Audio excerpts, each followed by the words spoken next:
For today's video, we're going to be putting a Holley Sniper system onto an old El Camino. When you first open the box, depending on the kit that you've ordered, you're going to have the Holley Sniper EFI assembly, and then this is the complete fuel system. We always buy the kits with the fuel system because they're already matched as far as the correct pump and everything that you're going to need to get the right fuel to the Sniper unit. Well, let's take a look at what we got in the boxes. Starting up here, you've got an electric fuel pump.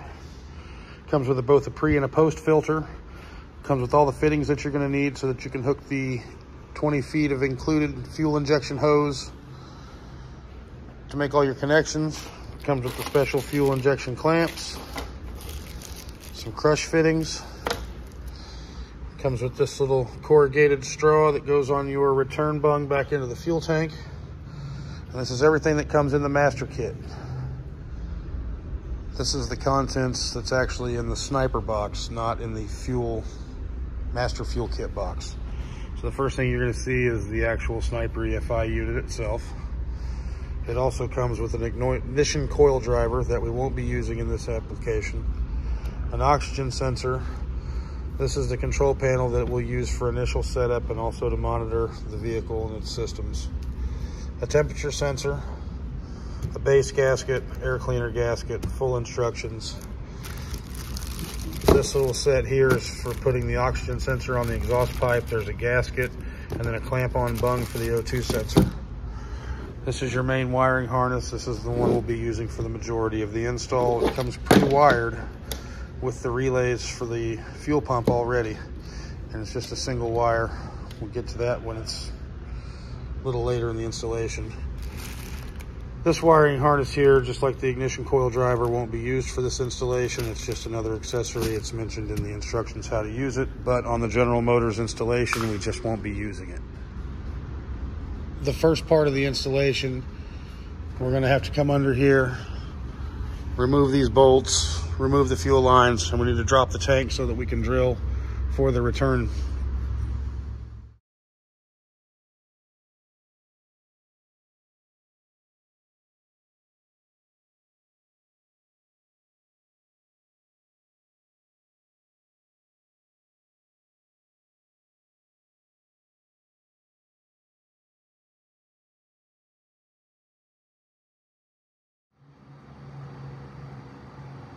You have to drill a 9/16 inch hole somewhere in the tank and then add in the supplied return fitting.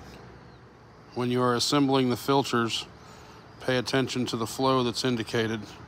It's also indicated on the pump as well and on the pre-filter. Wiring the Sniper is simple. You have power and ground. These go directly to the battery. This one here, the blue, will go back to the fuel pump. It's the positive. And the yellow here will trigger off of the TAC output of the HEI distributor. As shown here, the yellow wire will just trigger from the TAC. And those are the basic wires that you need to make it run in this application. In the instructions, you will see that you need to drill your hole for the oxygen sensor a little bit past 90 degrees, and you don't want it to be straight. So make sure when you're drilling your hole, it's also at an angle. It keeps condensation from destroying the oxygen sensor. Using the band clamps, the gasket, and the O2 bung provided, once you've drilled the hole, just clamp it around, tighten it up with a ratchet, and then you'll be able to route the wiring up to meet the EFI unit. When you're installing the pump, make sure you use the insulated clamps. Secure it to a part of the car where it's not going to be moved and it's protected from anything hitting it. You'll have the blue wire coming in on the power side. I just used some of the excess to make a ground, ran the ground back to the mounting bolt.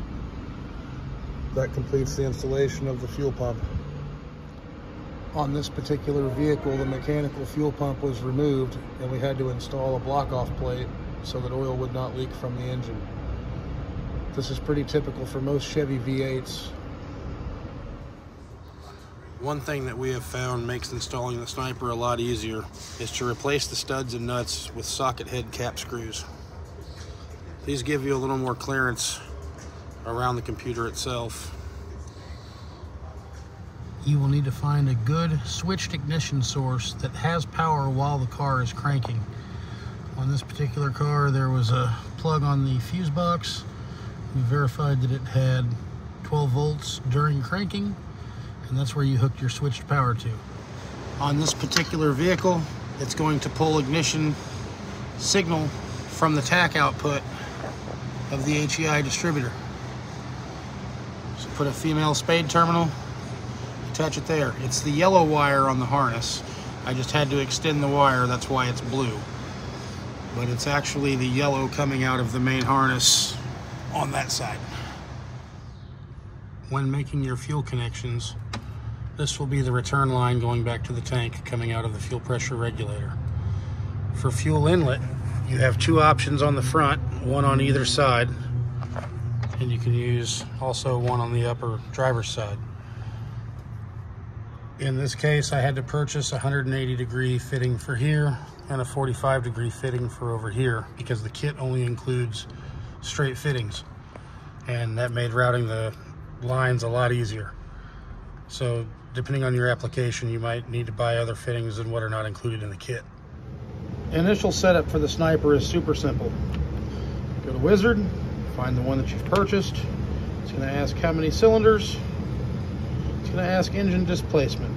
This particular engine is a 383.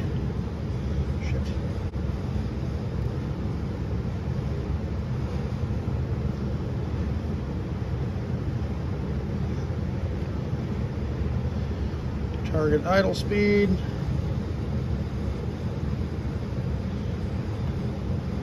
It's going to ask what kind of cam you have, stock and mild cam. No power adders. It's going to ask what kind of ignition. We're running off the negative coil.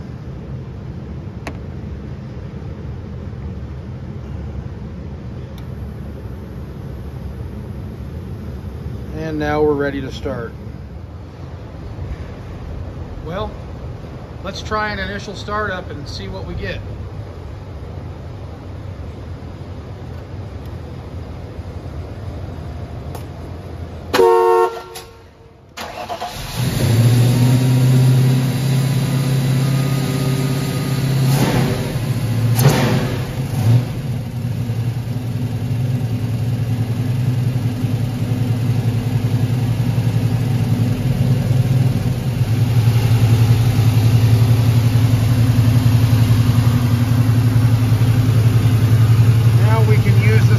Wizard, go to monitors,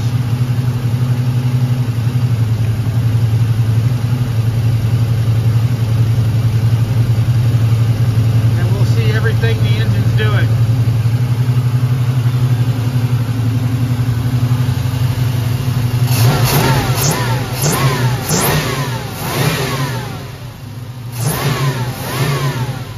You'll be able to see all of the live data as you're driving